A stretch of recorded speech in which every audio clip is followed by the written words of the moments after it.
salts were super popular, a lot of people were using bath salts as a drug to get high. Basically, the bath salt would make you hallucinate. So in 2009 in Miami, Florida, Rudy Eugene was apparently high on bath salts. He walked into a busy crowd, took off all his clothes, then walked over to where a homeless man was staying, Ronald Popo, 65 years old at the time, and started eating his face off. Yes, eating his face, his nose, his eyes, his mouth. He even tried taking off all his clothes. When witnesses saw what happened, they called police, and police got over 5 calls of this. When police showed up, they told Rudy to stop doing what he was doing, and apparently Rudy was growling at them. They said it was like he didn't understand what they were saying. And that went on for 18 minutes before they decided to shoot him dead. And look how this poor man turned out after. That's a horrible crime. Imagine you break into your ex-lover's house and brutally murder his new wife in a fit of jealous rage. You also happen to be a young police officer at the time, and you stage the crime scene to look like a robbery, and that's just what police deem it at the time. And over the next 23 years, you work your way up the police department and become a detective that specializes in stolen art cases, which apparently the issue of stolen art rampant enough to require its own special unit. Now, over the span of time that you got on with your life and swept that murder under the rug, DNA testing got real good, and your Van Gogh sniffing ass is about to have that nice cushy lifestyle turned right to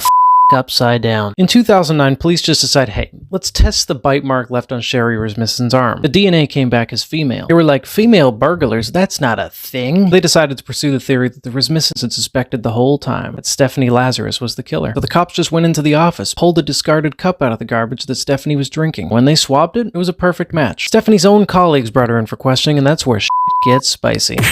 23 years after Stephanie Lazarus murdered Sherry Rasmussen, the wife of a man that Stephanie used to date, she's brought in for questioning. Sherry and her husband John's families had long suspected that Stephanie was the killer, even though cops suspected it was a robbery. They had even told police that Stephanie would stalk John and Sherry and go by their house and even Sherry's place of work, telling Sherry that if she couldn't have John, then no one could. Police now had the DNA evidence to prove that Stephanie was the person who broke in, smashed a vase over Sherry's head, brutally beat her in the face with the butt of her gun, left a bite mark on her arm, and shot her 3 times. Police just went up to Stephanie in the office one day and were just like, hey, this'll just take a second. We just want to talk to you about a stolen art case. They weren't there to talk about no art. They were like, hey, did you know somebody named John Rutten? What went down next is one of the most enjoyable dismantlings of someone's aura of invincibility that you could ever hope to see. And as they suck her back into that time period, the screws that held Stephanie's face in a normal-looking position for 23 years start to loosen. Best part is they tell her she's free to go, and she goes out into the hallway, and they handcuff her and arrest her right there. You have the right to remain silent. Do you understand? Yes. Hi, I'm Cam and this is 1 Minute Murder. In May of 1999, a 14-year-old girl made her way to a Hong Kong police station. Officers, she was being haunted by the ghost of a woman who had been bound by electrical wire and tortured to death. They brushed her off until she explained that she had a hand in her murder. They followed her back to her flat and found this. An oversized Hello Kitty doll with the decapitated skull of a woman inside it. It's the head of Fan Man Yi. Fan's life was tragic before this event took place. After being abandoned by her family as a child, she was raised in a girls' home. She developed a drug addiction and was turning to prostitution to pay for her drug habit. In early 1997, Fan met Chan Man Lok, a 34-year-old pimp and drug dealer. Later in 1997, desperate for money and drugs, Fan Man Yi stole Man Lok's wallet and attempted to make off with $4,000. As soon as he saw it was gone, he had 2 other men kidnap her. Earning the money back wasn't enough for them. They began torturing her for over a month. Tied her up and beat her, burned her skin, raped her, and forced her to eat human feces. When she died, they cut up her body in a bathtub with a saw. The 14-year-old girl participated in the murder but was granted immunity for giving the details. The 3 were sentenced to life in prison with the possibility of parole. Hey guys, I'm back. So let me tell you in 60 seconds why these 2 chicks are serious sociopaths. On July 5th, 2012, Skylar Nee's 16-year-old girl snuck out of her house. The next morning, her dad went into her room and realized she never came home. Skylar's best friend Sheila comes to the house and tells her parents they snuck out to smoke some weed, but she dropped her off shortly before midnight. She also says their friend Rachel was with them. She then helps her parents search the neighborhood. The entire community begins searching for Skylar. After 2 months, Skylar still isn't found and the FBI gets involved. And they start questioning her schoolmates and her friends. The friend Rachel, who was with them that night, has a panic attack. She goes to police and confesses everything. She tells police that she and Sheila had planned Skylar's murder for literally months. They convinced her to sneak out that night, and then they stabbed her over 50 times.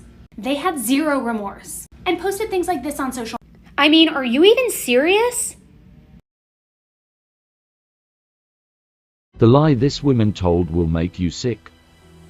Her name is Alicia Head, and she claimed to have been a survivor of the World Trade Center attack in 2001. She claimed she had narrowly survived the collapse of the South Tower, whilst her fiancé had perished in the North Tower. She would then go on to become president of the World Trade Center's Survivors Network Support Group. She would help get grants for other fellow survivors. But there was one big problem with all of this. Alicia was never at the World Trade Centers. She was exposed for having been at university, the native city of Barcelona. After being exposed, Alicia fled New York. For more 7 Sins, remember to hit the plus button.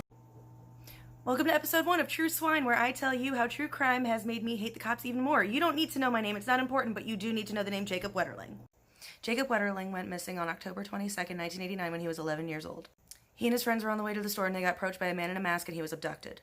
The police didn't interview neighbors or witnesses for at least a few days afterwards, which is critical in a missing children's case. The children who were with Jacob when he went missing, their statements were discounted completely by the police because they were children. Instead of doing actual investigating, they spent the budget on mediums and psychics to see if they could find where Jacob was. His case garnered national coverage. His mom, Patty, and her activism is the reason why we have the sex offender registry as we know it. After harassing the man who owned the property where Jacob went missing for decades, this man came forward and admitted it. This predator's name is Danny James Heinrich. He had previous offenses against children in 87, 88, and in January of the same year that Jacob Wetterling went missing. The cops even had his DNA and he was a suspect in the Jacob Wetterling case, but he was written off for some reason. In 2016, he was arrested on child porn charges. As part of his plea bargain, he admitted murdering Jacob.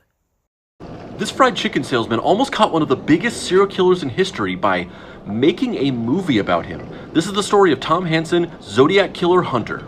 In the early 1970s, the biggest story in the country was about how the Zodiac Killer, a hooded serial killer terrorizing the Bay Area in California, had murdered 5 confirmed victims. Despite the fact that the Zodiac had left several clues about his identity, police couldn't catch him.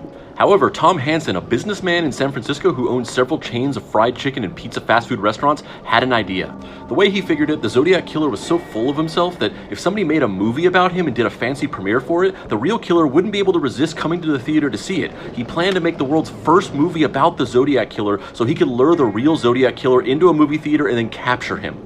Hansen shot the movie in a couple of weeks in 1971 on a $13,000 budget. He couldn't get any studios to buy the film, so he paid to have the movie screened at the RKO Theater in San Francisco by himself. So did the plan work? And was the movie any good? There's still a lot more to the story, so like and follow for part 2. Unsolved Australian Crimes, this is about the Trump family, and strange doesn't even begin to describe this. Okay, so this is the Trump family. And on the 30th of August in 2016, police arrived at their home. No one was there, the doors were unlocked, one car was missing, all the other cars had the keys in the ignition. All their passports, phones and bank cards were still inside on the table with a pile of financial and business information. But by now the Trumps were hundreds of kilometers away. So Mark Trump, who was 51, Jacoba Trump, who was 53, Rihanna Trump, who was 29, and Alla and Mitchell Trump, who were 22 and 25. And over the next 5 days, they were all located across New South Wales and Victoria. So for some reason, Mitch abandoned them all and started heading home. The 2 sisters stole a car and then went their separate ways. Then one sister snuck into the back of a truck and was found in a catatonic-like state. Jacoba was found in Yass and admitted to hospital. Mark was found in Wangaratta. And to this day, nobody knows why they did it or what happened. Hey guys, so a few of you commented similar comments about wanting a part 2 on theories about what happened to the Trump family, so I'm going to go through the most popular ones now. So there was a popular theory that because they owned a cherry farm, that people believed maybe the pesticides or chemicals they were using on the farm caused them all to fall mentally ill. Also widely believed that they shared a psychotic experience. There is a French name for the term, which I'm not sure how to pronounce, I'll put it up here, but refers to as madness of two, which can sometimes happen in close-knit families or groups. That's another theory. There's another theory that it was a money hoax to make money from media deals. There's theories that there was no psychosis and that there was someone actually out to get the family. Some people believe it's also to do with aliens. I even read a theory about eating moldy bread, which can cause psychotic episodes. I think it was shared psychosis and not just the father. The sisters were acting strangely, so was the mother, so. Hi, I'm Cam, and this is 1 Minute Murder. Kim Edwards was what seemed like a regular 14-year-old girl. She lived with her mother Elizabeth and younger sister Katie in Lincolnshire, England. Kim's mother hit Elizabeth during an argument but immediately called social services on herself. Kim and her younger sister were taken away temporarily. However, after they returned, Kim and her mother's relationship began to dissolve further. Meanwhile, Elizabeth and Katie grew extremely close. Kim was very jealous of this. At one point, Kim left a suicide note.